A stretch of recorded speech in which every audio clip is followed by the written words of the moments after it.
Hello, TCI, Church of Inclusion, and all of our faithful followers and friends from around the world. This is your bishop coming to you live from the house that is completely being renovated, and everything that was upstairs is in the living room. Everything that was downstairs, this is the new headquarters. There's a living quarters upstairs section of this facility. Then there's a office facility we're having built, and all this stuff. And there's connection. And it's a if I allowed myself to, it could be very frustrating, which is what we're going to talk about tonight. I find it ironic that at 50 years of age, being a bishop, being trained, being ordained, being licensed and credentialed in multiple areas of counseling and therapy, running the largest private mental health practice in my county, running, owning, founding the third largest mental health practice in my state. I kind of have a pretty strong success record, if you will, on the helping people fix their issues between the two ears. You can't fix anybody, but you can give them paths that they can try to find a way to get to that path, and hopefully something you gave them or the path you lined out might find them some calmer waters, right? So why do we get upset? People say you need to learn to control your emotions. No, your emotions, don't control your emotions in the respect of what people are saying. Control your emotions, or that's almost kind of foolish to say in some respects, right? How do I control my dog died? I mean, it didn't. I just went through a divorce and actually lost a dog. That was a puppy. It was a puppy named Beast, named after Beauty and the Beast. And so Beast is gone. And it was a loss. And it hurts. And I lost a son. When that happened, I was very angry. Control your emotions. The emotions are what they are. If you try to suppress emotions, you're going to do some real damage. The emotions, it's okay to have angry. I'm angry. I'm not happy with some things going on in my community. I run one of the biggest nonprofits in this community, and it's a multi-million-dollar nonprofit. And the people I take care of and serve in this community, you sometimes get beat up by the local politicians and people that think they're better. Then it takes somebody with the big iron fist that has a lot of money to come up and smack the rest of them and say, hey, knock it off. And when I was involved in something that occurred this week, it got me angry. I was angry. The Bible says what? It says, be angry, but sin not. So it's okay to be angry. That's an emotion. So what I'm telling you is it's okay to have emotions and be pissed off or upset. That's not the problem. The scripture says, be angry, but sin not. There's the key. Sin means to miss your mark. So don't miss the mark. It's okay to be angry, just don't miss the mark. So what does that mean? My kid died. I found out in a horrible way while sitting in a jail. Somebody wrote me a letter saying, I'm so sorry for your loss. That's how I found out. Horrible, horrible way. Now, out of respect, my cellies left. I was in a 4-man house. That means 4 guys in a cell. My cellies left the house, and I ended up just taking it out on these lockers. It was my locker, to be exact. And I could have gone further. Now the guards found out and they let it go. They could have locked me up, put me in a hole, all kinds of things. Instead, they just said they needed a new locker because one got damaged and left it at that. I could have gone out and punched somebody, just taken out a guy walking to Mainline, which is going to dinner. It's called Mainline. I could have taken someone out of Mainline, not kill him, beat him, just beat him down. Somebody I didn't like, just for the heck of it. My son just died. I got an excuse. People use excuses all the time. Emotions can be used as excuses. So the emotion of my pain and suffering is real, but I use it as an excuse. There's no excuse. So if you're not supposed to control your emotions, what are you supposed to control? Your feelings, your emotions, what are you supposed to control them? To be successful, what do you control? Your reaction to your emotions. That was my dog. She's our therapy dog for our nonprofit. Oh, there's the other one, little Nala and Bell. So what is it you control then? So let me give you some live lessons. I was at a meeting and somebody was talking trash about a guy, and the man, I know him. He lives in one of my homes that I own. He's in my program. He's not only in the program, he's one of the most he's the best example of what you can do when you come out of prison. And he has got off of his, paper, which means you're off of parole, you're off of paper. He got out of all that with no issues. He was a stellar inmate. He ended up becoming a house manager. He moved on, but they talked smack. Okay. I got heated, folks. I was really heated. Personally, I wanted to just walk over and just thud him because I was angry. He's talking about a person I consider family. Okay. Why didn't I? I didn't because I was controlling my emotions and my feelings. They were raging, and they should be raging. This is a friend that I cherish and love, who is like family, is family to me. Actually, to be honest with you, closer than family. But I got a lot of blood out there, and I don't even know who they are or where they're at. So they're just people. These are people that have chosen me, and I've chosen them. That's family. So it's okay to be angry, but don't walk over and smash them. That'd be sinning. That'd be missing the mark because our laws tell us we shouldn't act like that. You don't go hit people and beat people. We work our ways out in the court, through talking, through, negotiating, but we don't use these. And so it's called controlling yourself. Now, what's interesting, had I even lost my cool, there was other people there that could have gone a different direction. But because I was controlling my emotions and just waiting to see what God wanted me to say, other people started speaking up, and I never had to say a word. One of them's like, "Excuse me, first off, do you know who the guy you're talking to is?" And they're like, "No." Like, well, that guy is the guy who owns the houses that these guys come into. And then he's like, "Oh, well." Then all of a sudden it changed, and I didn't have to defend anything or anybody. They defended it and me and my organization beautifully. And they were like, "So, what have you done for your community?" Well, well, we know what you've done. You're saying that all these guys that come out of prison shouldn't be in the community. Where do you want them to go? There is no other option. You don't have that right to tell a person you did your time and we don't want you back. Doesn't work that way. Then not unless you want to get rid of the Constitution. So we got only one option. Well, we got two really. Say to hell with them and let them do their own thing. That is doing the same thing we've done year after year, but expecting, hey, maybe this year we won't have more rapes and murders. Nah, it hasn't worked. Or we do what we're doing, changing the world one person at a time.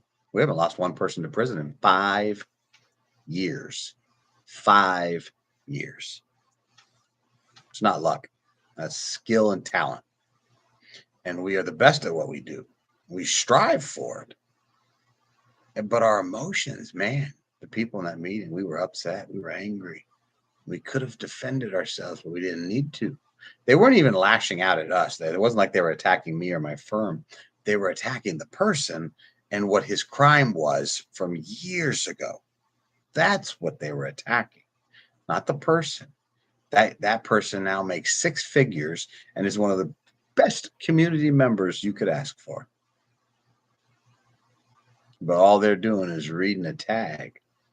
And so, what do you do when someone gets you riled up? What do you do when you find out your child dies? What do you do when you lose your job tomorrow? What happens tomorrow when the sheriff comes to your house and evicts you and your family and you're out on the street and you can't take anything? I mean, they just stick it all on the lawn, literally. They literally just put it all out on the lawn and say, I'm sorry, folks, there's nothing we can do. You got to leave the property. Take what you can, otherwise it's going to the dump. Man, how do you keep your cool in that? You're going to be angry, you're going to be hurt, you're going to be violated feelings, all kinds of feelings that you're going to have that are, most of it's usually our fault. Sometimes there was some weird things, but most of the time it's because we lost our job, lost our income. Those things are horrible. It's horrible experiences. I've lived through it. I've made those mistakes once. It's not fun.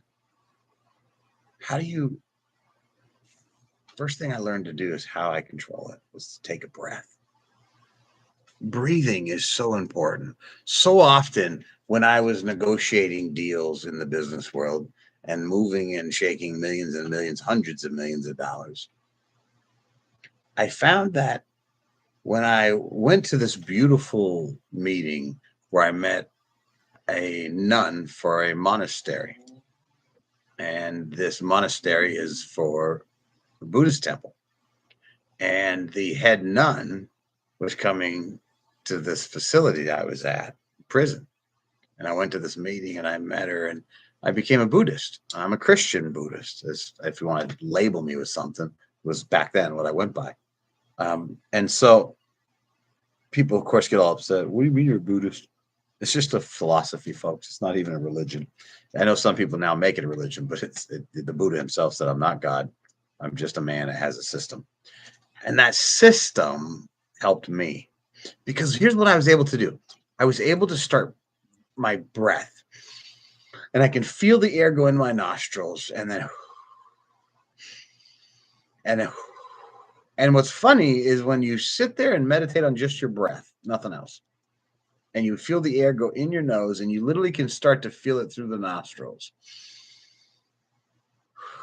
It takes a conscious effort to do that. And sometimes your brain starts wandering. Folks, if you understood how my brain worked, I've been looking for quietness for a long time. It never stops. I work 18-hour days most of my life. My brain just has this ability to calculate things and find solutions like faster than computers. And so when I'm out somewhere, I don't even have to know anything about your project. Just put me on it. And my brain is just like, and then people are like, how'd you save me $500,000 there? And how did you come up with that money? And how did you build that guy? And how did you do? It's just this gift God gave me, and I've cultivated it over the decades, but it never stops. And I was looking for peace. Like, can I just how do you get rid of it? And your thoughts are always moving. And I got home from a job site that we were working at today with a couple of the houses in our Department of Corrections. We had to get approval for a new house we just opened, and all excited about that. And I'm exhausted. I'm fried, man. Physically, I'm like, ah. And what's interesting is every day I wake up, and when I feel that stress, I just stop right where I'm at. Just inhale through my nose, exhale through your mouth. Try this. Close your eyes right now. Inhale through your nose. Feel the air go into your nostrils over the hairs in your nose. Feel it. Do it again. Release. And do this just for 30 seconds. And then increase it to a minute. Then go to 2 minutes. 3. Don't go crazy. Just add another minute every day. Literally, that's it. A minute a day. And in 30 days, you've got clawed out of your life 30 minutes of meditation or prayer time. And I usually get it 15 in the morning, 15 in the afternoon. Sometimes I got to take it when I can. And I've been where I'm going to one meeting and it's very, stressful. And we're talking about millions of dollars and people's lives are on the line and housing for new people coming in and out of prison that are fighting to change their lives. And man, and you're exhausted and you're fried and you can't stop and your brain's moving and you got more.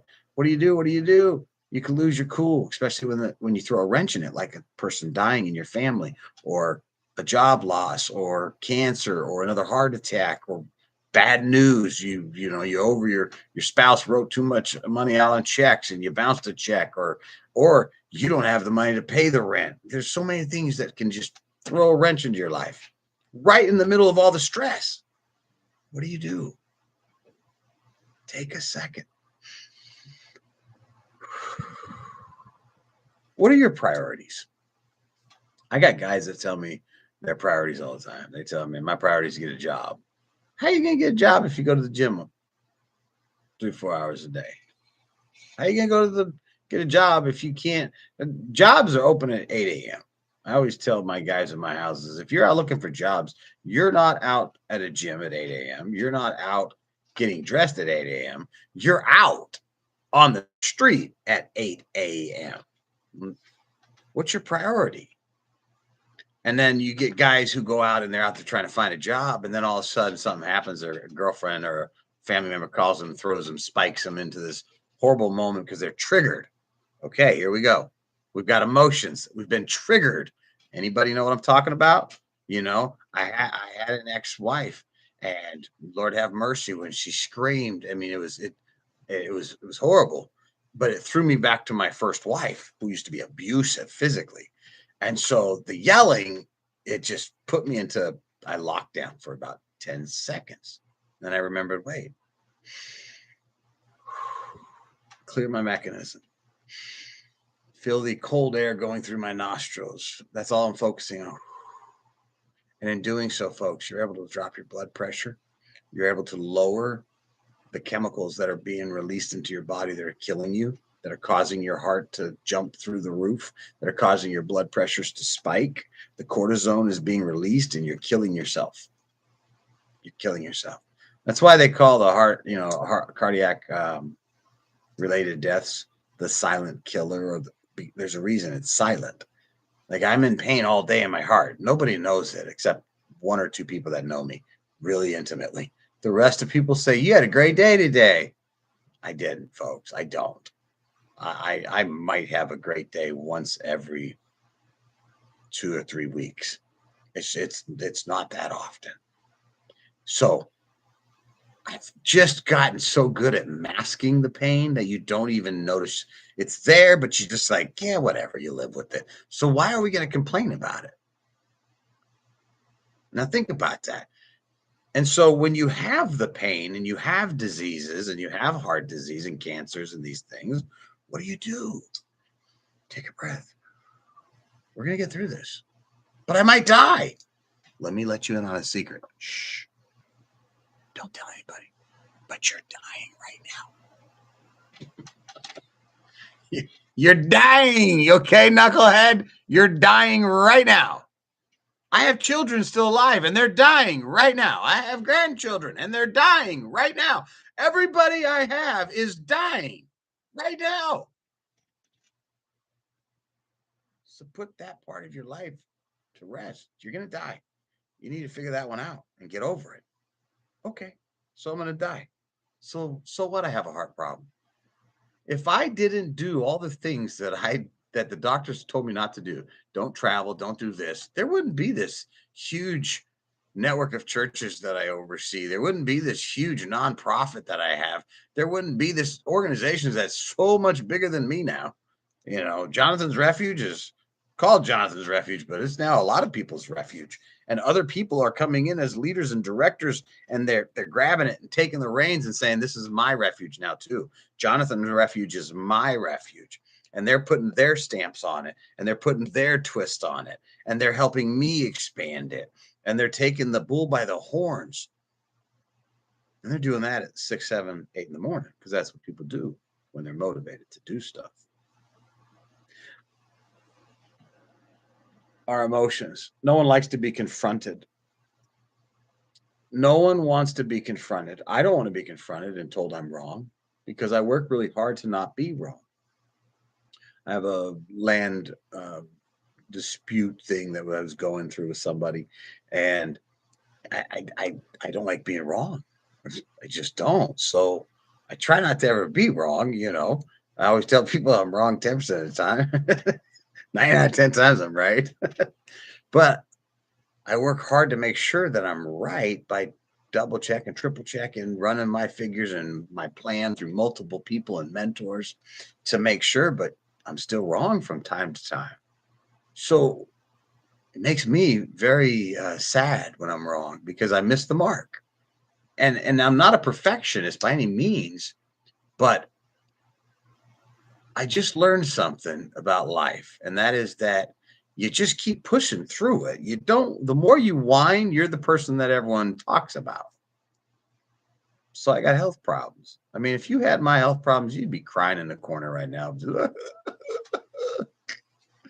You wouldn't do anything. You'd be on your couch doing what my doctor said to do. Don't do anything. Don't walk. Don't lift anything more than 5 pounds. Hey, folks, yesterday I just laid 3 pipes in a trench. Those pipes are cast iron. They literally weighed, I don't even know. I'd have to double check, but I want to say the pipes were like probably 300-400 pounds, maybe. I don't know, 200 on the small one. Maybe 200 on the small one. There was some big pipe. Me and one guy, we just boop. Another guy helped a couple spots too. And there was 3 of us. That stuff was heavy. I ain't gonna lie to you. I was like, oh, they're like, you good, Bishop? Oh yeah, yeah. Well, I'm just holding my old men. We hold our back this way, and I find it funny because it's how you learn to control your emotions. That's the key. That's the key to me living a life that's crappy health wise and being smiling about it. When you sit there sometimes and the stuff I have to go through, it'll bring you to tears. And then you're like, what are you going to do? Well, you can't complain about it because nobody wants to hear, folks. I don't want to hear me complain about it. You don't want to hear me complain about it. And I don't want to hear you complain about it. So what do?